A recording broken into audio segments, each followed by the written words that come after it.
Hello दोस्तों, स्वागत है आपका हमारे चैनल पर। आज हम जिस फ़िल्म की कहानी जानने वाले हैं उसका नाम है एक दिन। सोचिए अगर आपकी ज़िंदगी का सबसे खूबसूरत दिन, जिस दिन आपकी सबसे बड़ी ख्वाहिश पूरी हुई हो या जिस दिन आपको सच्चा प्यार मिला हो, उसी दिन की सारी यादें अचानक मिट जाए तो क्या होगा? इस फ़िल्म की नायिका के साथ भी कुछ ऐसा ही होता है। तो चलिए बिना देर किए कहानी शुरू करते हैं। कहानी की शुरुआत दिनेश नाम के एक साधारण लड़के से होती है। वह एक सॉफ्टवेयर कंपनी आईटी विभाग में नौकरी करता है। वह इतना शांत और सीधा-साधा था कि ऑफ़िस में ज़्यादातर लोगों को उसका नाम तक याद नहीं रहता था।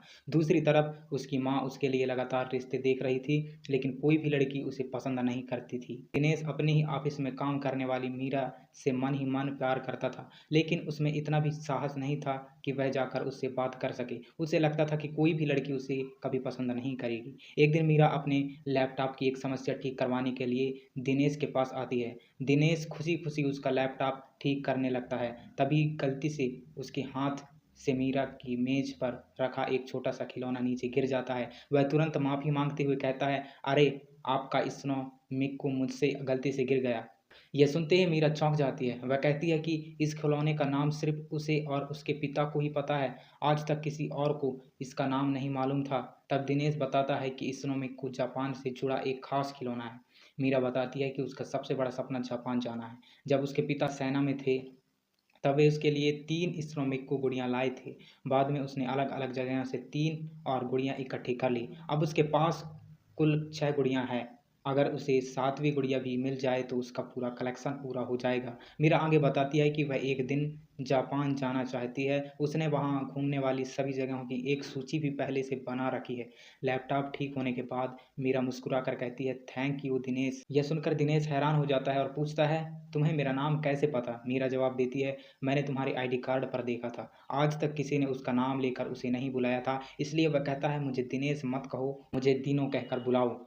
उस दिन के बाद से मीरा उसे दीनू कहकर बुलाने लगती है। उसी कंपनी का मैनेजर नकुल मीरा के साथ रिश्ते में था। नकुल सबको बताता था कि उसकी पत्नी रितु बहुत ज़्यादा टॉक्सिक है और उसे कभी खुश नहीं रहने देती। वह उससे तलाक लेना चाहता है, लेकिन रितु हर बार कोई न कोई परेशानी खड़ी करके तलाक की प्रक्रिया को आगे बढ़ने नहीं देती। अपनी पत्नी से अलग रहने के दौरान ही नकुल और मीरा एक-दूसरे के करीब आ गए थे। नकुल ने मीरा से वादा किया था कि जैसे ही उसका तलाक हो जाएगा, वह उसी से शादी करेगा। नकुल के मुश्किल समय में मीरा हमेशा उसका साथ देती थी। दोनों अक्सर साथ में लंच करने भी जाने लगे। ऑफिस में मीरा के दोस्तों को भी उसके रिश्ते के बारे में पता था। सभी का कहना था कि नकुल के लिए उसकी टॉक्सिक पत्नी से बेहतर मीरा है। लेकिन जब दिनों को इस रिश्ते के बारे में पता चलता है तो उसका दिल टूट जाता है और वह बहुत दुखी हो जाता है। मीरा अपनी ज़िंदगी की हर खुशी और हर दुःख अपनी रूममेट श्रुति के साथ साझा करती थी। एक दिन नकुल अपनी पूरी टीम से कहता है कि इस साल उनकी टीम ने कंपनी का बहुत बड़ा लक्ष्य पूरा किया है, इसलिए कंपनी की तरफ से सभी कर्मचारियों के लिए एक ट्रिप रखी गई है। शुरुआत में सब लोग गोवा जाने वाले थे, लेकिन क्योंकि मीरा को जापान बहुत पसंद था, कंपनी की तरफ से सभी कर्मचारियों के लिए 5 दिनों की जापान ट्रिप प्लान की जाती है। यह खबर सुनकर मीरा सबसे ज़्यादा खुश होती है और वह नकुल से बार-बार धन्यवाद देती है। उसके बाद सभी लोग जापान पहुँच जाते हैं। वहाँ वे कई तरह की एक्टिविटीज़ में हिस्सा लेते हैं। मीरा की सबसे बड़ी इच्छा अपने स्नो मिक्कू कलेक्शन की 7वीं गुड़िया पाने की थी। वह एक मशीन में सिक्का डालकर एक बाल निकालती है। जब वह बाल खोलती है तो उसके अंदर वही स्नो मिक्कू निकलता है जो उसके पास पहले से मौजूद था। उसे 7वीं और आखिरी गुड़िया नहीं मिलती। नकुल उससे कहता है कि कोई बात नहीं, फिर से कोशिश करो, लेकिन मीरा कहती है कि यह किस्मत की बात होती है। अगर पहली बार में नहीं मिला तो बार-बार कोशिश करना बेकार है। तब नकुल कहता है कि यह गुड़िया मुझे दे दो, लेकिन मीरा मना कर देती है और कहती है कि यह उसके पास ही रहने दें। इसी बीच जापान घूमने का समय पूरा हो जाता है। इसी बीच जापान घूमते समय दिनों का चश्मा टूट जाता है। वह उसे एक पिन लगाकर किसी तरह इस्तेमाल कर रहा था। वहाँ एक जगह ऐसी भी थी जहाँ लोग एक घंटी बजाकर अपनी मनोकामना पूरी होने की प्रार्थना करते हैं। यह देखकर दिनों भी वहाँ जाता है और मन ही मन यही इच्छा करता है कि काश सिर्फ एक दिन के लिए ही सही मीरा उसकी गर्लफ्रेंड बन जाए। लेकिन वह घंटी ही नहीं बजता। जैसे ही वह वहाँ से आगे बढ़ता है, अचानक तेज हवा चलती है और घंटी अपने आप बज जाती है। उधर नकुल मीरा से कहता है कि बाकी सभी लोग 5 दिन बाद भारत लौट जाएंगे, लेकिन वे दोनों 2 दिन और जापान में रुकेंगे। उन 2 दिनों में वे सिर्फ एक दूसरे के साथ समय बिताएंगे। इसी वजह से उसने उनके लिए 2 दिन बाद की वापसी टिकट बुक करवाई थी। लेकिन तभी उसकी सारी योजना पर पानी फिर जाता है। अचानक उसकी पत्नी ऋतु बिना बताए जापान पहुंच जाती है। वहां खुशी-खुशी आते ही नकुल को गले लगा लेती है। पहले तो नकुल थोड़ा चौंकता है, लेकिन फिर वह भी बहुत प्यार से उससे बात करता है और उसे गले लगा लेता है। यह देखकर ऑफिस के सभी लोग हैरान रह जाते हैं क्योंकि नकुल ने अपनी पत्नी के बारे में हमेशा यही कहा था कि वह बहुत टॉक्सिक है। लेकिन रितु को देखकर तो ऐसा बिल्कुल भी नहीं लग रहा था। वह बहुत ही अच्छे और प्यार से सबसे बात कर रही थी। तभी सभी को समझ आ जाता है कि नकुल तो सबको झूठ बोल रहा था। उसी समय मीरा भी वहां पहुंच जाती है और नकुल को अपनी पत्नी के साथ गले मिलते हुए देख लेती है। वह भी यह देखकर चौंक जाती है, लेकिन पहले उसे लगता है कि शायद रितु अचानक सरप्राइज देने आई है, इसलिए नकुल ऐसा व्यवहार कर रहा है। लेकिन थोड़ी ही देर बाद सबके सामने नकुल अपनी पत्नी को किस करता है, उसका सामान उठाता है और उसे अपने कमरे में ले जाता है। यह सब देखकर मीरा का दिल टूट जाता है। दिनों भी उसकी उदासी साफ देख रहा था। अगले दिन जब सभी लोग घूमने जाने लगे तब मीरा सिर दर्द का बहाना बनाकर होटल में ही रुक गई। उसी दौरान दिनों मीरा की सहेलियों की बातें सुन लेता है। वे आपस में कह रही थी कि नकुल और मीरा ने 2 दिन साथ रुकने का जो प्लान बनाया था वह अब उसकी पत्नी के आने से पूरी तरह से खत्म हो गया है। उस दिन जब सभी लोग खाना खाने बैठे तब नकुल की पत्नी रितु के पास वाली टेबल पर सिर्फ एक ही कुर्सी खाली थी, इसलिए मीरा वहां बैठने से बचने लगी। लेकिन रितु ने जबरदस्ती उसे वहीं अपने पास बैठा लिया। खाना खाते समय रितु सबको बताती है कि जब बाकी लोग कल दिल्ली लौट आएंगे तब वह और नकुल टोक्यो जाएंगे क्योंकि वहां नकुल का एक दोस्त रहता है। इसके बाद रितु कहती है कि उसके पास एक और खुशखबरी है। वह सबके सामने बताती है कि वह 4 महीने की गर्भवती है। यह सुनते ही मीरा के पैरों तले जमीन खिसक जाती है क्योंकि एक दिन पहले ही नकुल ने उससे कहा था रितु तलाक के लिए मान गई है और भारत लौटते ही मीरा के माँ से शादी की बात करेगा। लेकिन अब मीरा का सच्चाई समझ आ जाती है। नकुल उसे धोखा दे रहा था। उसकी अपनी पत्नी के साथ कोई बड़ा झगड़ा नहीं था, बल्कि वह मीरा के साथ रिश्तों में था। उसी समय वह अपनी पत्नी के साथ भी रह रहा था, तभी तो उसकी पत्नी अब 4 महीने की गर्भवती थी। यह सच्चाई जानकर मीरा पूरी तरह टूट जाती है। वह रोती हुई वहां से चली जाती है। दिनों दूर से यह सब देख रहा था और उसे मीरा का दर्द साफ दिखाई दे रहा था। अगले दिन बाकी सभी लोग होटल से चेकआउट करके वापस लौट जाते हैं, लेकिन मीरा की फ्लाइट 2 दिन बाद की थी, इसलिए वह वहीं रुक जाती है। दिनों को लगा कि इतनी टूटी हुई हालात में मीरा को अकेला छोड़कर जाना ठीक नहीं होगा, इसलिए उसने भी अपनी ट्रिप 2 दिन के लिए बढ़ा दी। उस शाम मीरा एक छोटे से बार में जाकर शराब पीने लगती है। जापान आने से पहले उसने वहां घूमने की सभी जगहों की एक बकेट लिस्ट बनाई थी। वह सूची उसने बचपन से ही बड़े प्यार से तैयार की थी, लेकिन दुख और गुस्से में वह उसी लिस्ट को फाड़ कर फेंक देती है। इसी बीच दिनों का ध्यान कुछ पल के लिए दूसरी तरफ चला जाता है। तभी मीरा अचानक सड़क पार करके पेड़ों की तरफ चली जाती है। दिनों उसकी फटी हुई बकेट लिस्ट उठाकर उसके पीछे जाता है, लेकिन उसे मीरा कहीं दिखाई नहीं देती। आखिरकार वह आसपास के लोगों से मदद मांगता है। सभी लोग मिलकर उसकी तलाश करते हैं। कुछ देर बाद मीरा बेहोशी की हालात में मिलती है। भारी बर्फबारी की वजह से उसका पूरा शरीर बर्फ से ढक चुका था।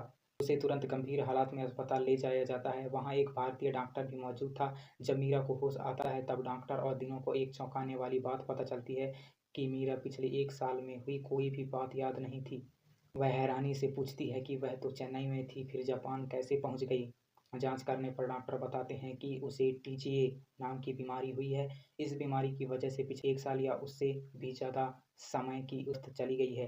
डॉक्टर यह भी बताते हैं कि लगभग 24 घंटे बाद उसकी पुरानी यादें वापस आ जाएगी, लेकिन इन 24 घंटों के दौरान जो कुछ भी होगा वह बाद में उसे बिल्कुल याद नहीं रहेगा। डॉक्टर पहले यह समझ बैठते हैं कि दिनों ही मीरा का पति है, लेकिन दिनों साफ कह देता है कि उनकी शादी नहीं हुई है। दूसरी तरफ मीरा सोचती है कि अगर वह जापान में दिनों के साथ है तो शायद वही उसका बॉयफ्रेंड होगा, क्योंकि उसे पिछले 1 साल की कोई बात याद नहीं थी। दिनों भी फिलहाल उसे सच्चाई नहीं बताता। वह उसके सामने उसके बॉयफ्रेंड होने का नाटक करने लगता है। वह कहता है कि दोनों एक ही कंपनी में काम करते हैं और कंपनी की ट्रिप पर जापान आए थे। बाकी सभी लोग वापस भारत लौट चुके हैं। डॉक्टर मीरा को उसकी बीमारी के बारे में अच्छी तरह समझाते हैं। वे कहते हैं कि कल तक उसकी पुरानी यादें वापस आ जाएगी, लेकिन आज का दिन उसे कभी याद नहीं रहेगा। इसके बाद डॉक्टर उसे अस्पताल से छुट्टी दे देते हैं। बाहर आने के बाद दिनों उसे कंपनी ट्रिप की सारी ग्रुप फोटेज दिखाता है। तब मीरा पूछती है हम दोनों की साथ वाली एक भी फोटो क्यों नहीं है। दिनों जवाब देता है उसका रिश्ता आपस में सबसे छिपा कर रखा गया था, इसलिए उन्होंने कभी साथ में फोटो नहीं खिंचवाई। लेकिन मीरा को उसकी बात पर पूरा भरोसा नहीं होता। उसे अब भी शक था कि कहीं दिनों झूठ तो नहीं बोल रहा। तब दिनों उसे उसकी फटी हुई बकेट लिस्ट देता है जिसे उसने जोड़कर ठीक कर दिया था। मीरा पूछती है यह किसने फाड़ी थी। दिनों कहता है कि कल रात तुमने गुस्से में खुद ही इसे फाड़ दिया था। मीरा पूछती है मैं इतनी गुस्सा क्यों हुई थी, लेकिन इस सवाल का दिनों को कोई भी जवाब नहीं देता। समय पता चलता है कि मीरा का फ़ोन खराब हो चुका है और चालू नहीं हो रहा, इसलिए वह दिनों के फ़ोन से अपनी माँ को कॉल करती है। उसकी माँ पूछती है मैं तुम्हें लगातार फ़ोन कर रही थी, लेकिन तुमसे बात क्यों नहीं हो पा रही थी, तुम्हारा बॉयफ्रेंड कहीं है। तुम्हारा बॉयफ्रेंड कहाँ है? तुमने तो कहा था कि इस बार उसे मुझसे मिलाओगी। तुम तो यह भी कह रही थी कि जल्दी ही शादी होने वाली है, लेकिन आज तक उसकी एक फ़ोटो भी नहीं दिखाई। माँ यह भी कहती है कि वह अपने बॉयफ्रेंड नकुल से जल्द मिलवाएगी। इस बातचीत में मीरा को यकीन हो जाता है कि उसने इसी कंपनी में नौकरी शुरू की थी और उसका एक बॉयफ्रेंड भी है। जब उसकी माँ बताती है कि उसके बॉयफ्रेंड का नाम नकुल है, तो मीरा तुरंत मुड़कर दिनों को पूछती है, तुम्हारा नाम क्या है? दिनों पहले से समझ चुका था कि उसकी माँ उसके बॉयफ्रेंड का नाम बता चुकी होगी, इसलिए वह अपना नाम नकुल बता देता है। यह सुनकर मीरा पूरी तरह विश्वास कर लेता है कि उसके सामने खड़ा व्यक्ति ही उसका बॉयफ्रेंड नकुल है। दिनों मीरा से कहता है, क्योंकि तुम्हें पिछले 1 साल की कोई याद नहीं है, इसलिए तुम्हें आज मुझे अपना बॉयफ्रेंड मानने की ज़रूरत नहीं है। आज के लिए हम दोनों ब्रेकअप मान लेते हैं, हम सिर्फ अच्छे दोस्त बनकर रहेंगे। तुम मुझसे एक दोस्त की तरह बात करो, इससे तुम्हें भी कोई अजीब महसूस नहीं होगा। दिनों की यह बात सुनकर मीरा थोड़ा सहज हो जाती है। उसे समझ आ जाती है कि दिनों उसका बहुत अच्छे से ख्याल रख रहा है। इसके बाद दोनों साथ में थोड़ी शॉपिंग करते हैं और जापान की सड़कों पर घूमते हैं। इसी दौरान एक छोटा सा बच्चा अचानक सड़क पर आ जाता है और एक तेज रफ्तार गाड़ी उसकी तरफ बढ़ने लगती है। यह देखकर दिनों बिना देर किए दौड़कर बच्चे की जान बचा लेता है। वह खुद भी बहुत मुश्किल से बचता है। यह देखकर मीरा उससे पूछती है, अगर वह गाड़ी तुम्हें टक्कर मार देती तो? दिनों मुस्कुराकर कहता है, ऐसा कभी नहीं होता, मैंने गाड़ी की रफ्तार देखकर हिसाब लगा लिया था। हो सकता है ड्राइवर उस छोटे बच्चे को ना देख पाता, लेकिन मुझे ज़रूर देख लेता और सही समय पर ब्रेक लगा देता। वह यह बात बड़े मज़ेदार अंदाज में फिजिक्स और केमिस्ट्री का उदाहरण देकर समझाता है। उसकी बातें सुनकर मीरा हंस पड़ती है। तभी दिनों की माँ का फ़ोन आता है। वह उसे जन्मदिन की शुभकामनाएं देती है। यह सुनकर मीरा हैरान होकर पूछती है, आज तुम्हारा बर्थडे है, तुमने मुझे बताया क्यों नहीं? फिर वह कहती है, मुझे तो पिछले दिनों की कोई याद नहीं है। क्या हम दोनों बाकी लोगों के लौटने के बाद सिर्फ तुम्हारा जन्मदिन बनाने के लिए ही 2 दिन और रुके हैं? दिनों इस बात का सच नहीं बताता, क्योंकि मीरा को नकुल के बारे में कुछ भी याद नहीं था। उसे यह भी याद नहीं था कि नकुल ने उसके साथ धोखा किया था। इन सारी दर्द भरी यादों के मिट जाने की वजह से मीरा पूरे दिन बहुत खुश रहती है। वह दिनों के साथ जापान की हर खूबसूरत जगह घूमती है और हर पल का आनंद लेती है। कुछ देर बाद मीरा मुस्कुराते हुए पूछती है, अगर तुम सच में मेरे बॉयफ्रेंड हो तो मेरी आंखों में देख कर बात क्यों नहीं करते? मीरा कहती है, मेरी आंखों में देखो और कुछ देर तक नज़र मत हटाना।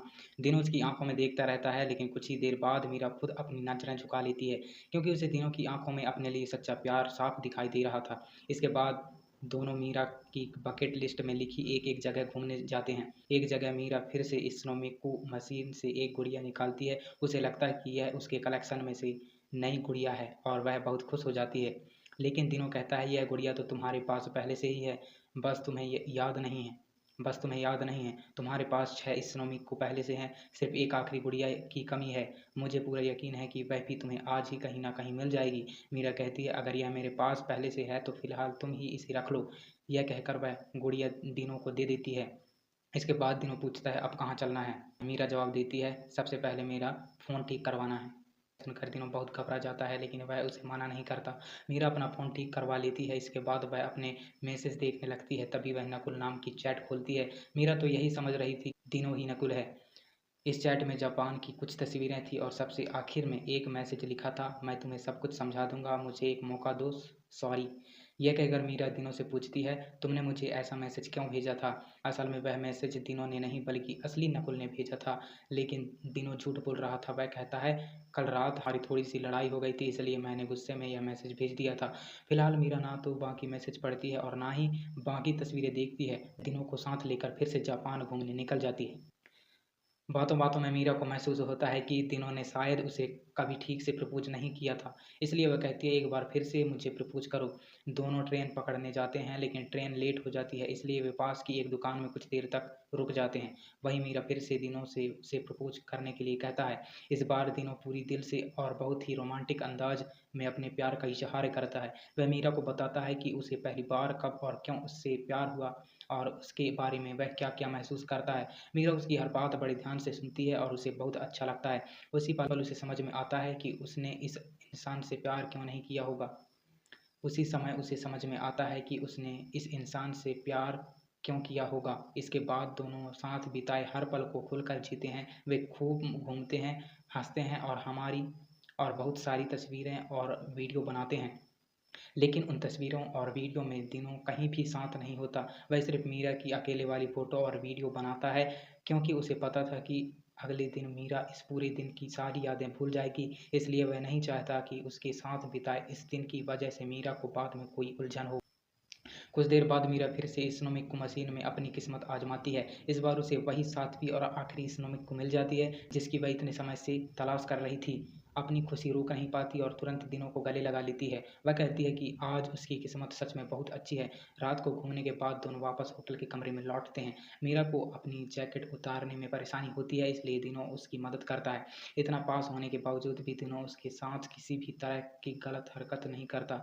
यह देखकर मीरा को यकीन हो जाता है कि वह सच में बहुत अच्छा इंसान है। मीरा उससे कहती है, अगर मैंने कभी किसी से प्यार किया होगा तो उसके पीछे कोई बहुत बड़ी वजह ज़रूर होगी और वह वजह मुझे आज सिर्फ एक दिन में समझ आ गई। मीरा की यह बात सुनकर दिनों के मन में अपराध बोध होने लगता है, क्योंकि वह जानता था कि वह उसका असली बॉयफ्रेंड नहीं है। उसे यह भी पता था कि अगली सुबह उठते ही मीरा इस पूरे दिन की हर बात भूल जाएगी। इसी बीच मीरा उसे किस करने के लिए आगे बढ़ती है, लेकिन दिनों तुरंत उसे पीछे हटा देता है और फैसला करता है कि अब वह उससे सारी सच्चाई छिपाएगा नहीं।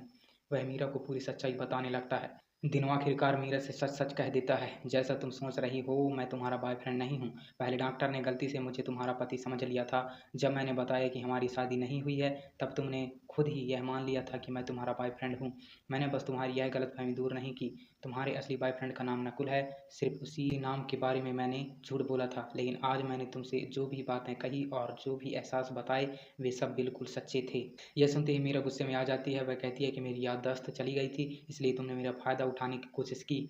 इतना कहकर वे दिनों को कमरे से बाहर निकाल देती है। इसके बाद वह अपने असली बॉयफ्रेंड नकुल को फ़ोन करती है, लेकिन उस समय नकुल अपनी पत्नी ऋतु के साथ था। वह गुस्से में कहता है, मैं अभी अपनी पत्नी के साथ हूँ, मुझे परेशान मत करो, और फ़ोन पर चिल्लाने लगता है। यह सुनकर मीरा पूरी तरह उलझन में पड़ जाती है। वह सोचने लगती है कि वह किसी शादीशुदा आदमी के साथ रिश्ते में कैसे हो सकती है। कुछ देर बाद वह नीचे अकेले बैठे दिनों के पास जाती है और उससे पूछती है, आखिर सच क्या है। तब दिनों उसे शुरू से लेकर आखिर तक सच्चाई बताता है।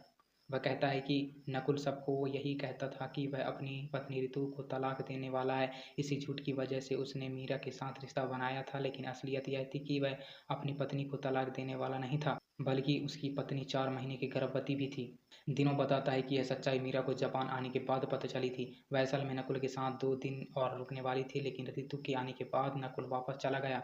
इसके बावजूद मीरा वहीं रुकी रही। फिर वह बार में गई, शराब पी और बाद में पेड़ों के बीच बेहोश मिली। इसके बाद उसे अस्पताल ले जाया गया। यह सब सुनकर मीरा को समझ आ जाता है कि दिनों ने हमेशा उसकी मदद की थी। उसने कभी उसका फ़ायदा उठाने की कोशिश नहीं की, बल्कि बॉयफ्रेंड वाली गलतफ़हमी भी सबसे पहले उसी ने की थी। इसके बाद भी दिनों ने खुद कहा था कि वे सिर्फ़ एक दिन के लिए दोस्त बनकर रहेंगे।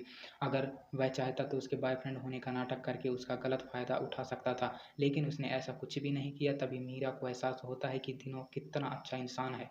सारी सच्चाई जानने के बाद दोनों फिर साथ घूमने लगते हैं। दिनों लगातार कोशिश करता है कि मीरा फिर से मुस्कुराने लगे। धीरे-धीरे मीरा अपना सारा दुःख भूल जाती है और उस रात दोनों खुशी-खुशी साथ बिताते हैं।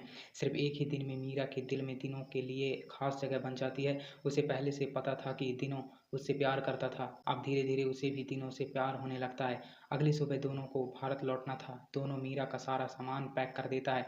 यह देखकर मीरा उसे गले लगा लेती है और कहती है, भले ही मैं आज की सारी यादें खो दूँ, लेकिन मुझे आज सच्चा प्यार मिल गया है। तब दिनों कहता है, कल सुबह उठते ही तुम आज का पूरा दिन भूल जाओगी। तुम्हें याद भी नहीं रहेगा कि तुमने मुझसे प्यार किया था या मेरे साथ यह दिन बिताया था। तुम्हारी पुरानी सारी यादें वापस आ जाएगी। मीरा मुस्कुरा कर कहती है, अगर मुझे कुछ भी याद नहीं रहेगा तो क्या तुम मुझे यह सब फिर से याद नहीं दिलाओगे? क्या तुम मुझसे मिलने नहीं आओगे? दिनों जवाब देता है, अगर मैं कल आकर तुम्हें यह सब बताऊंगा तो तुम मेरी बात पर विश्वास नहीं करोगी, बल्कि तुम यही सोचोगी कि तुम मेरे जैसे इंसान से प्यार कैसे कर सकती हो। कर सकती हो। यह सुनकर मीरा उदास हो जाती है। तभी वह अपना फ़ोन निकालती है और खुद के लिए एक वीडियो रिकॉर्ड करती है। वीडियो में वह बताती है, अगर तुम यह वीडियो देख रही हो तो इसका मतलब यह है कि तुम्हें आज का दिन याद नहीं है, लेकिन यह तुम्हारी ज़िंदगी का सबसे ख़ास दिन था। इसकी वजह दिनों है। दिनों एक दिन में तुम्हें उससे प्यार हो गया और तुमने उसके साथ बहुत सारी खूबसूरत यादें बनाई है।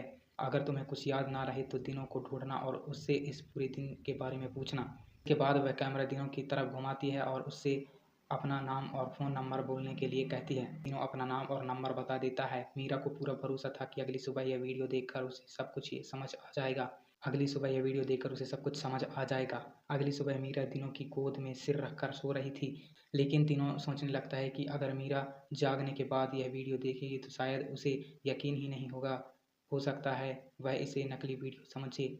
या फिर सोचे उसके जैसे लड़की मेरे जैसे इंसान से प्यार कैसे कर सकती है। यही सोचकर दिनों वह वीडियो डिलीट कर देता है, फिर बिना मीरा को जगाए चुपचाप वहाँ से चला जाता है। देर बाद होटल के रिसेप्शन में आई बैकअप कॉल में मीरा की नींद खुलती है। रिसेप्शन वाला कहता है, मैडम आज आपकी फ्लाइट है। मीरा हैरानी से कहती है, मेरी फ़्लाइट तो कल है। तब रिसेप्शन से जवाब मिलता है, नहीं मैडम, आज 13 तारीख है और आपकी फ़्लाइट आज है। यह सुनकर मीरा पूरी तरह उलझ जाती है। उसे लगता है कि शायद वह पूरा एक दिन इसी कमरे में सोती रही। उसे उस एक दिन की कोई भी याद नहीं थी, लेकिन उसकी पुरानी सारी यादें पूरी तरह वापस आ चुकी थी। उसे नकुल के साथ हुई सारी बातें, उसका धोखा और उसकी पत्नी ऋतु के जापान आने तक की हर बात याद आ जाती है। लेकिन दिनों के साथ बिताया वह एक दिन उसकी यादों से हमेशा के लिए मिट चुका था। मीरा हैरानी से जवाब देती है, मैं तो वहाँ गई ही नहीं थी। यह बात थोड़ी दूर खड़ा दिनों भी सुन रहा था। उसे समझ आ गया था कि मीरा सचमुच उस पूरे दिन की सारी यादें भूल चुकी है, लेकिन वह उसके पास जाकर कुछ नहीं कहता, चुपचाप उससे दूर ही रहता है। भारत लौटते ही मीरा सीधे ऑफिस जाती है। वह नकुल के पास जाकर अपना इस्तीफा दे देती है और साफ कहती है, अब कभी मुझसे संपर्क करने की कोशिश मत करना। ऑफिस छोड़ते समय लिफ्ट के अंदर दिनों भी मौजूद था। उसे समझ आ जाता है कि मीरा हमेशा के लिए जा रही है। जब मीरा लिफ्ट से बाहर निकलती है तो उसे अचानक एक अजीब सा एहसास होता है। वह पीछे मुड़कर देखती है, लेकिन तब तक लिफ्ट का दरवाज़ा बंद हो चुका था। घर पहुंचने पर उसकी रूममेट श्रुति उससे पूछती है, क्या तुम अभी भी नकुल की वजह से परेशान हो? मीरा कहती है, नहीं, नकुल की वजह से मुझे अब कोई दुख नहीं है, लेकिन ऐसा लग रहा है जैसे मेरी ज़िंदगी की कोई बहुत ज़रूरी चीज़ मुझसे छूट गई हो, और वह नकुल नहीं, कोई और है। इसके बाद वह अपना बैग खोलती है ताकि श्रुति के लिए लाया हुआ गिफ्ट दे सके। तभी उसकी नज़र कुछ अजीब बातों पर पड़ती है। उसकी बकेट लिस्ट में लिखी हर जगह के सामने टिक लगा हुआ था, यानी वह उन सभी जगहों पर जा चुकी थी। उसे वह 7वीं स्नोमी को भी मिल चुकी थी, जिसकी वह लंबे समय से तलाश कर रही थी। वह गुड़िया भी उसके बैग में रखी थी, लेकिन यह सब कब हुआ उसे कुछ भी याद नहीं था। श्रुति उससे पूछती है कि उन दिनों क्या क्या हुआ था। मीरा बताती है कि जिस दिन सब लोग वापस गए, उस दिन मैं बार में बैठकर शराब पी रही थी, फिर मैं पेड़ों की तरफ चली गई। उसके बाद मुझे कुछ भी याद नहीं है। 12 तारीख को क्या हुआ मुझे बिल्कुल भी कुछ याद नहीं है। 13 तारीख की सुबह रिसेप्शन के फ़ोन में मेरी आँख खुली थी। श्रुति पूछती है, क्या तुम पूरी दिन होटल के कमरे में ही थी? लेकिन मीरा के पास इसका कोई भी जवाब नहीं था। इसके बाद वह अपना फ़ोन चेक करती है। उसमें उन सभी जगहों की तस्वीरें थी जहाँ वह घूमी थी। एक वीडियो में उसके साथ कोई और भी था, लेकिन उसमें सिर्फ उस व्यक्ति का हाथ दिखाई दे रहा था, चेहरा कहीं भी दिखाई नहीं दे रहा था, इसलिए वह पहचान नहीं पाती कि वह कौन था। तब उसे अपने बैग में अस्पताल की फाइल मिलती है। उसे पढ़कर उसे पता चलता है कि उसकी एक दिन की याददाश्त चली गई है। अब उसके मन में सिर्फ एक ही सवाल था, आखिर उस एक दिन में ऐसा कौन था जिसकी वजह से वह इतनी खुश थी? वह उन वीडियो को बार बार देखती है, लेकिन फिर भी उस व्यक्ति की पहचान नहीं कर पाती। आखिरकार वह अस्पताल के डॉक्टर से संपर्क करती है। डॉक्टर कहते हैं, मुझे उस व्यक्ति का नाम तो नहीं पता, लेकिन वह लंबा था, उसने चश्मा पहन रखा था और उसके चश्मे का एक किनारा टूटा हुआ था, जिसे उसने पिन लगाकर ठीक किया हुआ था। डॉक्टर आगे बताते हैं कि लेकिन इतना ज़रूर कह सकता हूँ कि अगर वह इंसान वहाँ नहीं होता तो शायद आज आप जिंदा भी नहीं होती। उसने आपका बहुत ख्याल रखा था। यह सुनकर मीरा उस अनजान व्यक्ति को ढूंढने की और भी ज़्यादा कोशिश करने लगती है। उधर मीरा की नौकरी छोड़ देने के बाद दिनों का भी उस कंपनी में मन नहीं लग रहा था। वह भी नौकरी से इस्तीफा देकर घर पर रहने लगा। कई दिनों तक वह उदास रहता है। वह अपनी माँ के फ़ोन भी नहीं उठाता, इसलिए उसकी माँ खुद उसके घर आ जाती है। दिनों उन्हें पूरी कहानी बता देता है। तब उसकी माँ उससे कहती है, अगर सिर्फ एक दिन में उसे तुमसे प्यार हो गया था तो दोबारा भी हो सकता है। तुम उससे फिर से मिलो, उसके करीब जाओ, वह तुम्हें फिर से प्यार करने लगेगी। भले ही उसे सब कुछ याद ना हो, लेकिन उसके दिल के एहसास कहीं नहीं गए होंगे। माँ की बात सुनकर दिनों के मन में फिर से उम्मीद जाग जाती है। वह तय करता है कि एक बार फिर मीरा से मिलेगा। कुछ समय बाद उसकी मुलाकात मीरा से एक सुपरमार्केट में होती है। दिनों से बात करता है। मीरा को बस इतना याद था कि वह उसी कंपनी में आईटी विभाग में काम करता था, इसलिए वह उसी पुराने परिचय के आधार पर उससे बात कर रही थी। लेकिन बात करते करते मीरा को एहसास होता है कि वह किसी अजनबी से बात नहीं कर रही। उसे ऐसा लगने लगता है कि जैसे वह दिनों को बहुत पहले से जानती हो और उसके बहुत करीब हो। धीरे धीरे मीरा को एहसास होने लगता है कि वह कई दिनों से पूछता है, क्या कभी मेरे साथ कॉफ़ी पीने चलोगी? पंत मुस्कुराकर कहती है, कॉफ़ी नहीं, चलो साथ में लंच करते हैं। यह सुनकर दिनों बहुत खुश हो जाता है और वहाँ से चला जाता है। इसके बाद श्रुति मीरा से पूछती है, तुम किसी अजनबी के साथ लंच पर जाने के लिए इतनी जल्दी कैसे मान गई? मीरा कहती है, मुझे खुद नहीं पता, बस मेरे दिल ने ऐसा करने को कहा, इसलिए मैंने हाँ कर दी। अगले दिन दोनों साथ में लंच के लिए मिलते हैं। बातों बातों में मीरा पूछती है, तुम्हारी नौकरी कैसी चल रही है? दिनों कहता है, मैंने नौकरी छोड़ दी। जापान से लौटने के बाद मेरा वहाँ काम करने का मन नहीं हुआ था। यह सुनते ही मीरा को थोड़ा शक होने लगता है। उसे याद आता है कि उसने भी उसी समय नौकरी छोड़ी थी। उसे डॉक्टर की कही हुई बातें भी याद आने लगती है। डॉक्टर ने बताया था कि वह आदमी लंबा था और चश्मा पहना था। वह दिनों को ध्यान से देखती है, वह सच में लंबा था और चश्मा भी पहने हुआ था, लेकिन यह नया चश्मा था। मीरा पूछती है, क्या यह नया चश्मा है? दिनों कहता है, हाँ, पुराना टूट गया था इसलिए नया बनवा लिया। मीरा फिर पूछती है, क्या वह चश्मा जापान ट्रिप के दौरान टूटा था? दिनों धीरे से कहता है, हाँ। यह सुनते ही मीरा अपना 7वां स्नोमिक को खिलौना निकाल कर मेज पर रख देती है और सीधे पूछती है, क्या जापान में मेरे साथ तुम ही थे? यह सवाल सुनकर दिनों एक पल के लिए चौंक जाता है। घबराते हुए वह पूछता है, क्या तुम्हें सब कुछ याद आ गया? मीरा सिर हिलाकर कहती है, नहीं, मुझे कुछ याद नहीं आया, लेकिन मुझे ऐसा लग रहा है कि वह इंसान तुम ही थे। फिर वह पूछती है, मेरी तस्वीरों और मेरी वीडियो में मैं इतनी खुश क्यों दिख रही हूँ? तब दिनों उससे उसका फ़ोन मांगता है। फ़ोन लेकर वह डिलीट किए गए फ़ोल्डर में जाता है और वहीं वीडियो वापस निकाल कर मीरा को दिखा देता है, जिसे उसने पहले डिलीट कर दिया था। वीडियो देखते ही मीरा हैरान रह जाती है। उसे पता चलता है कि उस एक दिन में वह कितनी खुश थी। वीडियो में वह खुद से कह रही थी कि किसी भी हालात में दिनों को मत भूलना। सिर्फ एक दिन में उसे दिनों से प्यार हो गया था। अगर यह दिन याद ना रहे तो यह वीडियो देखते ही सबसे पहले दिनों को फ़ोन करना। वह तुम्हें उस पूरे दिन की हर बात बताएगा, क्योंकि वही तुम्हारी ज़िंदगी का सबसे ख़ास दिन था। दिनों को हमेशा लगता था कि अगर मीरा यह वीडियो भी देखेगी तो उसे नकली समझेगी और कभी उस पर विश्वास नहीं करेगी, लेकिन ऐसा नहीं हुआ। वीडियो देखते देखते मीरा की आंखों में आंसू बहने लगे। भले ही उसे उस दिन की कोई भी याद वापस नहीं आई थी, लेकिन उसके दिल में दिनों के लिए वही प्यार अभी मौजूद था। आखिरकार दोनों एक दूसरे का हाथ थाम लेते हैं और हमेशा के लिए एक हो जाते हैं। यहीं पर इस खूबसूरत फिल्म की कहानी समाप्त होती है।